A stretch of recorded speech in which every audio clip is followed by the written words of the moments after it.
قل یحییھا الذی انشأھا اول مرۃ وہو بکل خلق علیم.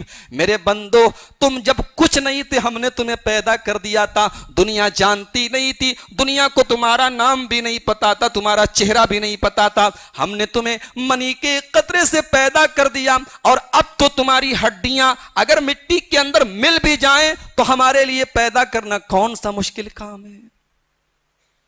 فلائٹ کے اندر ایکسیڈنٹ ہوتا ہے, فلائٹ کبھی کریش ہو جاتی ہے, پلین کریش ہو جاتا ہے, تو اس کے اندر ایک بلیک باکس ہوتا ہے.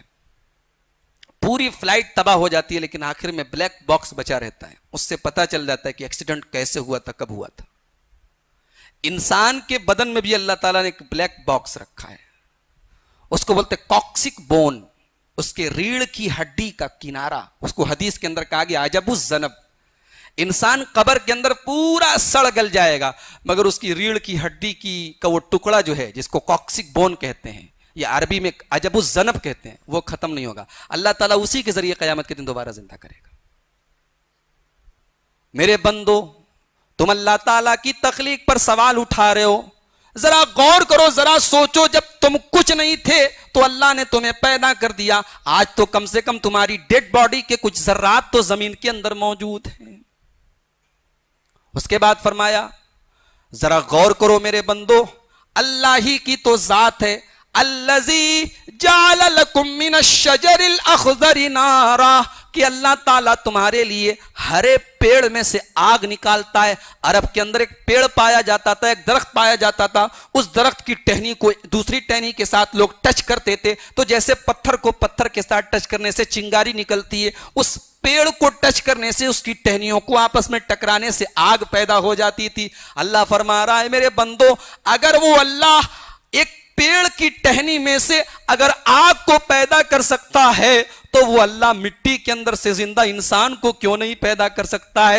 اولیس الذی خلق السماوات والارض, میرے بندو جس اللہ نے اتنی بڑی زمین کو پیدا کیا ہے, اتنے بڑے بڑے آسمانوں کو پیدا کیا ہے, اس اللہ کے لیے تمہیں دوبارہ پیدا کرنا کون سا مشکل کام ہے. بلا وہو الخلاق العلیم, وہ اللہ تو خلاق ہے, وہ سب سے بڑا پیدا کرنے والا, اس کے لیے کچھ بھی مشکل نہیں ہے. یہاں پہ سورہ یاسین ختم ہو جاتی ہے. اس کے بعد سورہ صافات شروع ہوتی ہے. سورہ صافات کے اندر جنت کا ایک نقشہ کھینچا گیا. جب جنتی لوگ جنت میں جائیں گے, وَأَقْبَلَ بَعْضُهُمْ عَلَى بَعْضٍ يَتَسَاءَلُونَ, تو کچھ جنتی آپس میں بیٹھ کے رائے مشورہ کریں گے, ڈسکشن کریں گے, بات چیت کریں گے. تو ایک جنتی کہے گا قَالَ قَائِلٌ مِّنْهُمْ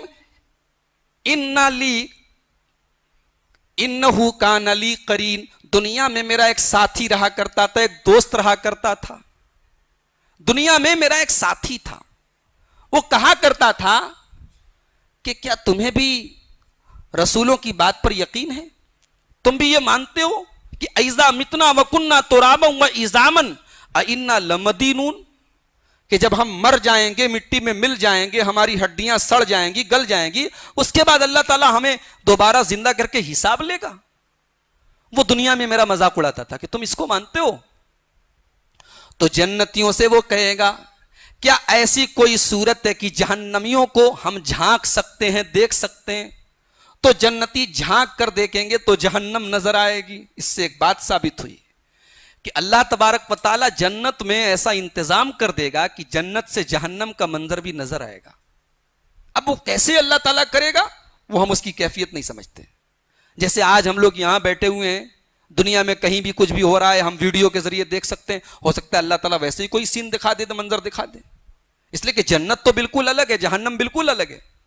لیکن بہرحال جہنمیوں کی طرف جب جھانکیں گے تو وہ آدمی اپنے اس ساتھی کو جہنم میں دیکھے گا. فَرَآهُ فِي سَوَائِلِ الْجَحِيمِ, جو دنیا میں اس کو بھٹکایا کرتا تھا, بہکاتا تھا کہ ارے تم کاہے رسول کی بات مانتے ہو جی, رسولوں کی بات کے پیچھے پڑے ہو, مرنے کے بعد دوبارہ زندہ ہونے کی بات کرتے ہو, مذاق اڑاتا تھا. تو دیکھے گا وہ جہنم میں موجود ہے تو کہے گا تاللہ ان کدت لتردین, تیرے چکر میں پڑتا تو میرا تو کام ختم تھا, تیرے چکر میں پڑتا تو میں تو برباد ہو جاتا.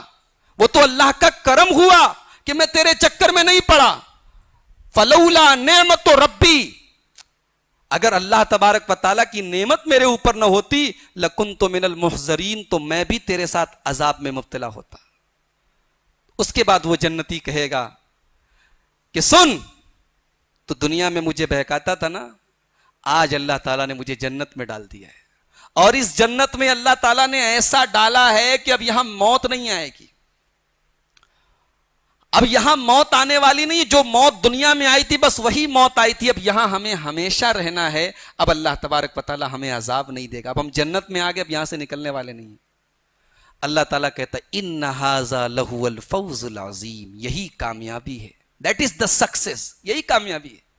تم کامیابی کے پیچھے بھاگ رہے ہو، کوئی کیریئر بنا رہا ہے، کوئی فیوچر بنا رہا ہے، کوئی نوکری کے چکر میں لگا ہے، کوئی شادی کے چکر میں لگا ہے، اللہ کہہ رہا ہے ان ھذا لہو الفوز العظیم، میرے بندو کامیابی یہ ہے، لمثل ھذا فلیعمل العاملون، اگر محنت کرنا ہے، کوشش کرنا ہے، دوڑ دھوپ کرنا ہے، اسٹرگل کرنا ہے، جد و جہد کرنا ہے، تو میرے بندو اس کامیابی کو حاصل کرنے کے لیے کرو۔ اس کے بعد حضرت ابراہیم علیہ السلام کا واقعہ بیان کیا گیا ہے۔ ابراہیم علیہ السلام کو جب ان کی قوم نے آگ میں ڈال دیا تو اللہ تعالیٰ نے ان کو بچا لیا، ان کو یہ سمجھ میں آ گیا کہ میری قوم کے لوگ میرے اوپر ایمان نہیں لائیں گے، تو اپنی قوم کو چھوڑ کے، اپنی بستی کو چھوڑ کے کہاں رہتے تھے ابراہیم علیہ السلام؟ عراق میں رہتے تھے۔ عراق میں بابل ایک شہر ہے، وہاں رہتے تھے، تو عراق سے مائگریٹ کر کے، ہجرت کر کے کہاں چلے گئے؟ ملک شام چلے گئے، فلسطین چلے گئے۔ جب جانے لگے تو دعا کی، وقال انی ذاہب الی ربی سیہدین، یاد کرو میرا بندہ ابراہیم دعا کر رہا تھا کہ میں جا رہا ہوں، میرا رب مجھے راستہ بتائے گا۔ ابراہیم علیہ السلام اپنی بیوی ہاجرہ کو اور اپنی بیوی سارہ کو لے کے جا رہے ہیں اور دعا بھی کر رہے ہیں، رب ہب لی من الصالحین، اے اللہ تو مجھے نیک اولاد نصیب فرما، تو مجھے صالح اولاد نصیب فرما۔ او اولاد سے محروم میرے پیارے بھائیوں، جن کو اللہ تعالیٰ نے اولاد سے محروم رکھا ہے، اولاد کے سکھ سے وہ محروم ہیں، ان کے آنگن میں بچوں کی کلکاریاں نہیں گونج رہی ہیں، ذرا ابراہیم علیہ السلام کی اس دعا کو تم بھی آزما کے دیکھو، یہ ابراہیم کی دعا ہے، اور ذرا اس دعا کے الفاظ کے اوپر تو غور کرو۔ ابراہیم علیہ السلام اپنے رب سے یہ نہیں کہہ رہے ہیں کہ اے اللہ تو مجھے اولاد دے دے، بلکہ یہ کہہ رہے ہیں کہ نیک اولاد دے دے، صالح اولاد دے دے۔ اللہ تعالیٰ نے اپنے خلیل کی دعا کو بہت لیٹ میں سنا، لیکن سنا۔ اللہ تعالیٰ کبھی کبھی دعاؤں کو دیر سے سنتا ہے، لیکن سنتا ضرور ہے، کبھی اس کی رحمت سے مایوس نہ ہونا۔ اللہ نے اپنے خلیل کو 85 سال کی عمر میں اولاد دی، اور کیسی اولاد دی؟ اللہ کہتا ہے فَبَشَّرْنَاهُ بِغُلَامٍ حَلِيمٍ، ہم نے ابراہیم کو ایک ایسا بیٹا دیا جو بہت سمجھدار تھا، بہت جینیس تھا اور بہت سیریس تھا۔ کچھ لڑکے ہوتے ہیں بہت مذاقیہ ہوتے ہیں، فنی ٹائپ کے ہوتے ہیں، لیکن حضرت اسماعیل علیہ السلام حلیم تھے۔ حلیم کس کو بولتے معلوم ہے؟ حلیم یہ والی حلیم نہیں جو آپ لوگ کھاتے ہیں، بس اسی کا نام حلیم نہیں ہے۔ حلیم کا مطلب ہوتا ہے، حلیم اللہ تعالیٰ کی بھی ایک صفت ہے، حلیم اللہ تعالیٰ کی بھی ایک صفت ہے۔ حلیم کا مطلب ہوتا ہے بردبار، برداشت کرنے والا، سیریس، سنجیدہ۔ تو اللہ تعالیٰ کہہ رہا ہے کہ ہم نے اپنے بندے ابراہیم کو ایک حلیم بیٹا دیا، ایک سمجھدار بیٹا دیا، ایک سیریس بیٹا دیا۔ فَلَمَّا بَلَغَ مَعَهُ السَّعْيَ، جب وہ بیٹا دوڑنے کے لائق ہو گیا، چلنے کے لائق ہو گیا، اپنے باپ کا سہارا بننے کے لائق ہو گیا، اپنے باپ کے بڑھاپے کی لاٹھی بن گیا۔ یہاں پہ ایک غور کرنے والی چیز ہے، اللہ نے یہ نہیں کہا کہ جب اسماعیل بڑا ہو گیا، اللہ نے کہا کہ جب اسماعیل اپنے باپ کے ساتھ دوڑنے کے لائق ہو، فلما بلغ معہ السعی، اپنے باپ کے ساتھ چلنے کے لائق ہو گیا۔ پتہ یہ چلا کہ باپ کو اولاد کے ساتھ رہنا چاہیے، اولاد کے لیے ٹائم دینا چاہیے۔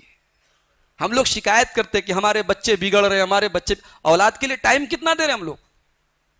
اولاد کی کیا پرابلمز ہیں، کیا ٹینشنز ہیں، کیا مسائل ہیں، باپ کے پاس ٹائم ہی نہیں ہے۔ باپ اپنی زندگی میں مست ہے، بیٹا اپنی زندگی میں مست ہے۔ اسماعیل کے جیسا بیٹا چاہیے تو ابراہیم بن کے دکھاؤ۔ باپ بیٹے کو ٹائم دے، بیٹے کو وقت دے، بیٹے کے لیے قربانیاں دے، تب اسماعیل کے جیسا بیٹا پیدا ہوتا ہے۔ میرے پیارے بھائی، قرآن نے یہ نہیں کہا کہ اسماعیل بڑا ہو گیا، کہا جب اپنے باپ کے ساتھ چلنے کے لائق ہو گیا۔ اس سے یہ ثابت ہوتا ہے کہ باپ کو اپنی اولاد کے لیے ٹائم دینا چاہیے، اس کے ساتھ ٹائم اسپینڈ کرنا چاہیے، اس کے ساتھ وقت گزارنا چاہیے۔ ہم بڑے بزی ہو چکے ہیں میرے پیارے بھائیوں، ہمارے پاس اپنی بیوی کے لیے ٹائم نہیں، اپنے بچوں کے لیے ٹائم نہیں۔ میں کہتا ہوں ایسا کاروبار کس کام کا، ایسا پیسہ، ایسی دولت، ایسی نوکری، ایسی جاب، ایسا فیوچر کس کام کا کہ اپنے بیوی اور بچوں کو ہم ٹائم نہ دے سکیں۔ تو ابراہیم علیہ السلام کے ساتھ چلنے کے لائق ہو گیا، جوان ہو گیا بیٹا۔ اللہ کیسا امتحان لیتا ہے اپنے خلیل کا۔ ایک تو اولاد نہیں تھی، اور اتنی مشکل سے اتنی دعاؤں کے بعد ملی ہے اولاد، اور وہ اولاد جوان ہوئی ہے۔ تو ابراہیم علیہ السلام ایک دن خواب دیکھتے ہیں، سپنا دیکھتے ہیں، رات میں سوتے ہیں تو خواب دیکھتے ہیں۔ کیا خواب دیکھتے ہیں؟ کہ اپنے ہی ہاتھوں سے اپنے بیٹے کی گردن پہ چھری چلا رہا ہوں۔ نبی تھے اللہ کے، اور نبی کو پتا ہوتا ہے کہ میں جو خواب دیکھ رہا ہوں وہ اللہ تعالیٰ کی طرف سے سچا ہوتا ہے۔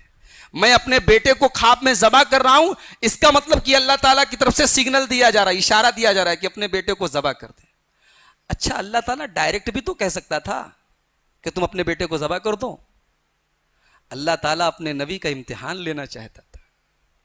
ڈائریکٹ کہہ دیتا تب تو پتہ ہی چل جاتا کہ یہ اللہ کا آرڈر ہے۔ اللہ نے خواب کے ذریعے دکھایا تاکہ اگر ابراہیم کے دل کے کسی کونے میں ذرا سی بھی اللہ تعالیٰ کے فیصلے کے آگے کنفیوژن کی کوئی حالت ہوگی، چوں چرا اگر مگر، ایسے ہم لوگ ہیں، ہم لوگ راستہ نکالنے کی کوشش کرتے ہیں نا، ہر چیز میں راستہ نکالنے کی کوشش کرتے ہیں۔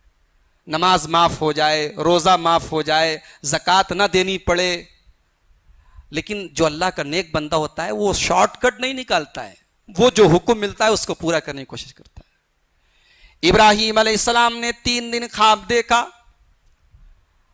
اتنا دردناک خواب دیکھا کہ چھری ہاتھ میں لے کر اپنے جوان بیٹے، اپنے بڑھاپے کے سارے اپنی آنکھوں کے تارے اسماعیل کو ذبح کر رہے ہیں، اسماعیل کی گردن پہ چھری چلا رہے ہیں۔ سمجھ گئے کہ اللہ تعالیٰ نے اپنے خلیل کا ایک اور امتحان لیا ہے۔ چاہتے تو ڈائریکٹ اپنے بیٹے کو پکڑ کے ذبح کر سکتے تھے، مگر حضرت ابراہیم علیہ السلام یہ دیکھنا چاہتے تھے کہ میں تو اللہ تعالیٰ کے ہر حکم پر پورا اتر جاتا ہوں، اللہ کا ہر امتحان میں دینے کے لیے تیار ہو جاتا ہوں، لیکن ذرا دیکھوں کہ میرا بیٹا جس کو میں نے پالا ہے، پوسا ہے، جس کی میں نے تربیت کی ہے، میں دیکھوں تو ذرا میری تربیت کتنی کامیاب ہے، میرا بیٹا اللہ تعالیٰ کے حکم پر کتنا عمل کرنے کے لیے تیار ہے۔ حضرت ابراہیم اپنے بیٹے کے پاس آتے ہیں اور بیٹے سے کیا کہتے ہیں ذرا سنیے۔ یا بنیا، اے میرے بچے، انی ارا فی المنام، میں نے خواب میں دیکھا ہے۔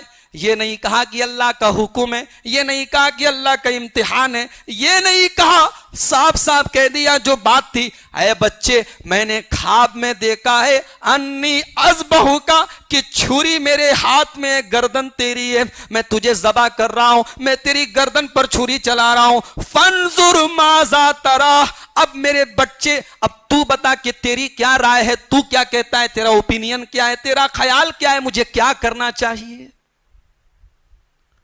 آج کا بیٹا ہوتا تو کہتا کہ آپ سٹیا گئے کیا، آپ نے خواب دیکھا ہے، کچھ بھی خواب دیکھیں گے اور آپ آ کے مجھ سے رائے پوچھیں گے کہ میں نے کیا خواب دیکھا ہے۔ یعنی امیجن کیجئے، تصور کیجئے، کوئی مذاق ہے، باپ اپنے بیٹے کی گردن پہ چھری چلائے۔ آپ لوگوں نے بکرے پر چھری چلائی ہوگی، اچھا بکرا وغیرہ بھی اگر پال لو، پرورش کر لو، 1 سال گھر میں رکھ لو، تو اس کی گردن پر بھی چھری چلاتے ہوئے تکلیف ہوتی ہے۔ ہم لوگوں نے ایک مرتبہ اپنے گھر میں ایک بکری پالی تھی، تو جب قربانی کا ٹائم آیا تو گھر میں کوئی تیار ہی نہیں ہو رہا تھا کہ اس کی قربانی ہوگی۔ بولے اس کی قربانی ہوگی تو ہم لوگ گوشت نہیں کھائیں گے۔ میں نے بہت سمجھانے کی کوشش کی، لیکن اب وہ چھوٹے چھوٹے میرے بھائی تھے، اب اتنا پیار ہو گیا تھا اس بکری سے کہ سب بولے کہ اس کو بیچ کے دوسرا جانور لاؤ تب ہم لوگ کھائیں گے، اس کا گوشت نہیں کھائیں گے۔ یعنی ایک جانور کو آدمی پالتا ہے تو اس کی گردن پر بھی چھری چلاتے ہوئے ایک بار آدمی کو تکلیف ہوتی ہے۔ ایک باپ اپنے بیٹے کو ذبح کر دے، کیسا منظر رہا ہوگا، مطلب تصور نہیں کیا جا سکتا۔ لیکن بیٹا بھی ابراہیم کا بیٹا ہے. کیا مجال ہے کہ کوئی سوال اٹھایا ہو؟ کیا مجال ہے کہ کوئی لاجک پوچھی ہو؟ کیا مجال ہے کہ پلٹ کے پوچھا ہے کہ ابا جان خواب آپ نے دیکھا ہے، ذمہ دار میں کیوں ہوں، میری کیا غلطی ہے؟ اسماعیل علیہ السلام کی زبان سے جو جواب نکلا ہے قرآن کریم نے قیامت تک کے لیے ریکارڈ کر دیا ہے. یا ابت افعل ما تؤمر ستجدنی انشاء اللہ من الصابرین. اے ابا جان جو حکم آپ کو ملا ہے، یعنی بچہ بھی سمجھ گیا کہ میرا باپ اللہ کا نبی ہے، اور میرے باپ کے خواب میں اگر یہ دکھایا جا رہا ہے تو اللہ کا حکم ہے، اللہ کا امتحان ہے. کہتا ہے اسماعیل کہتے ہیں اے ابا جان آپ کو جو حکم دیا گیا ہے آپ پورا کر دیجئے، پورا کر دیجئے. اور آگے یہ بھی کہہ رہے ہیں کہ اے ابا جان یہ مت سمجھیے کہ میں اگر تیار ہو رہا ہوں قربانی اپنی دینے کے لیے تو میں کوئی بہت نیا کارنامہ دے رہا ہوں. ستجدنی انشاءاللہ. ذرا اسماعیل علیہ السلام کے جواب پر غور کرو میرے نوجوان ساتھیوں.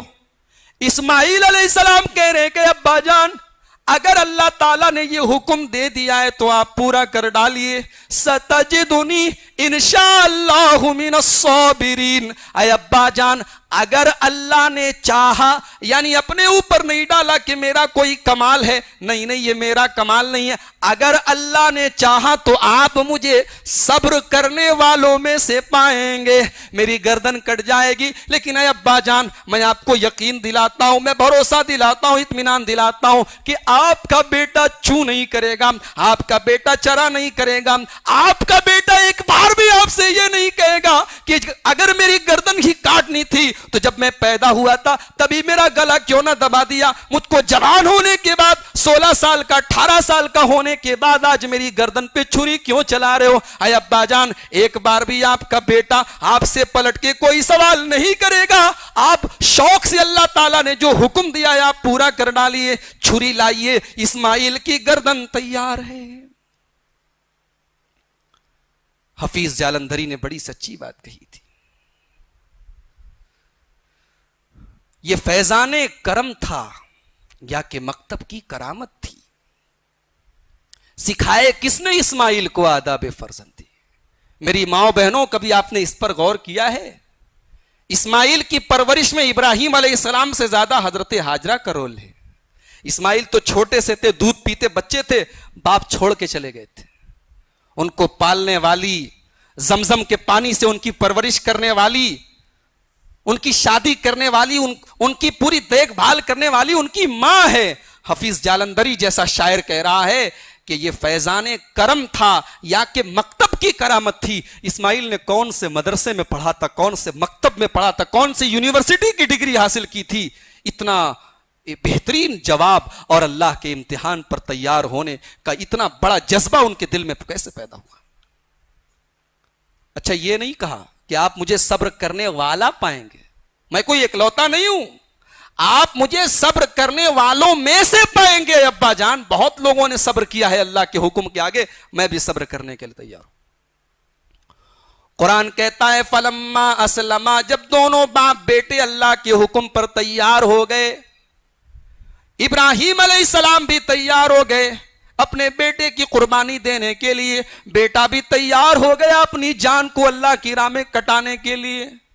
فلما اسلما، جب دونوں باپ بیٹے اسلام لے آئے، جب دونوں باپ بیٹے مسلمان ہو گئے، وَتَلَّهُ لِلْجَبِينِ، اور باپ نے بیٹے کو کروٹ کے بل لٹایا. عام طور سے ہم لوگ ترجمہ کرتے ہیں ماتھے کے بل لٹایا، اور اس کی وجہ یہ بیان کی جاتی ہے کہ ماتھے کے بل اس لیے لٹایا تاکہ باپ اور بیٹے کی آنکھوں کا انٹریکشن نہ ہو، باپ اور بیٹے کی آنکھیں آپس میں ٹکرائیں نہ. لیکن عربی زبان میں جبین ماتھے کو نہیں بولتے ہیں، ماتھے کے لیے عربی زبان میں جبہہ کا لفظ آتا ہے. جبین اردو میں ماتھے کو بولتے ہیں، عربی میں جبین کہتے ہیں پہلو کو. ہم لوگ اپنے جانوروں کی قربانی کرتے ہیں تو کروٹ کے بل لٹاتے ہیں، پہلو کے بل. اسماعیل کو بھی اللہ حضرت ابراہیم نے کروٹ کے بل لٹایا تھا. اس میں تو اور بڑا امتحان ہے کہ آنکھ سے آنکھ ٹکرا رہی ہے. بعض روایات میں یہ بھی آتا ہے کہ حضرت اسماعیل نے کہا کہ ابا جان آپ پٹی باندھ لیجیے آنکھوں پہ، کہیں ایسا نہ ہو کہ بیٹے کو کٹتا ہوا مرتا ہوا دیکھ کے آپ کی آنکھوں میں آنسو چھلک جائے اور اللہ کا امتحان پورا کرنے میں آپ کی چھری آپ کا ہاتھ کانپ جائے. ذرا قرآن کے الفاظ پر غور کیجیے میرے بھائی. علامہ اقبال نے بڑی سچی بات کہی تھی, یہ شہادت گہے الفت میں قدم رکھنا ہے, لوگ آسان سمجھتے ہیں مسلمان ہونا. قرآن نے یہاں مسلمان کا لفظ استعمال کیا. فلما اسلما, جب دونوں باپ بیٹے اسلام لے آئے, مسلمان ہو گئے, پتا یہ چلا کہ مسلمان صرف گوشت کھانے اور لنگی پہننے اور ٹوپی لگانے کا نام نہیں ہے. مسلمان کا مطلب ہے جو اللہ اور اس کے رسول کا ہر امتحان پورا کرنے کے لیے, ہر حکم پورا کرنے کے لیے تیار ہو جائے, وہ مسلمان ہے. دونوں باپ بیٹے اسلام لے آئے, مسلمان ہو گئے. وَتَلَّهُ لِلْجَبِينَ, اور باپ نے بیٹے کو کروٹ کے بل لٹایا. ابراہیم کے ہاتھوں میں چھری تیار ہے, اسماعیل بھی کٹنے کو تیار ہے. زمین بھی حیران ہے, آسمان بھی حیران ہے, یہ کیسا باپ ہے, یہ کیسا بیٹا ہے. آخر اس باپ کے سینے میں انسان کا دل دھڑک رہا ہے بھی کہ نہیں رہا ہے؟ اس بیٹے کے سر کے اندر دماغ نام کی کوئی چیز ہے کہ نہیں ہے؟ دماغ بھی تھا, دل بھی تھا, مگر جب اللہ کے اوپر ایمان لے آئے تو دل کو بھی اللہ کی راہ میں قربان کر دیا, دماغ کو بھی اللہ کی راہ میں قربان کر دیا.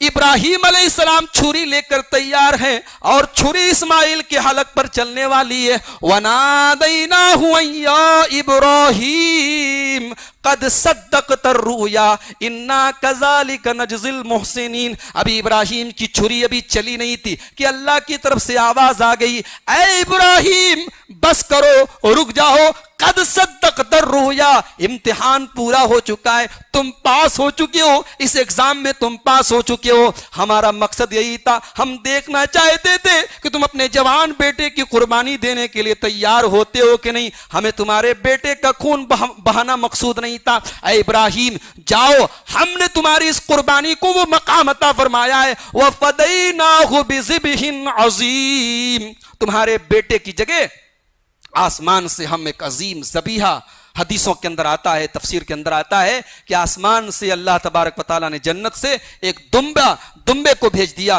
اور چھری اسماعیل کے حلق پر چلنے کے بجائے اس دمبے کی گردن پر چلی. اور آگے اللہ نے کہا وَتَرَكْنَا عَلَيْهِ فِي الْآخِرِينَ, ہم نے قیامت تک کے لیے ابراہیم علیہ السلام کی اس قربانی کو یادگار بنا دیا.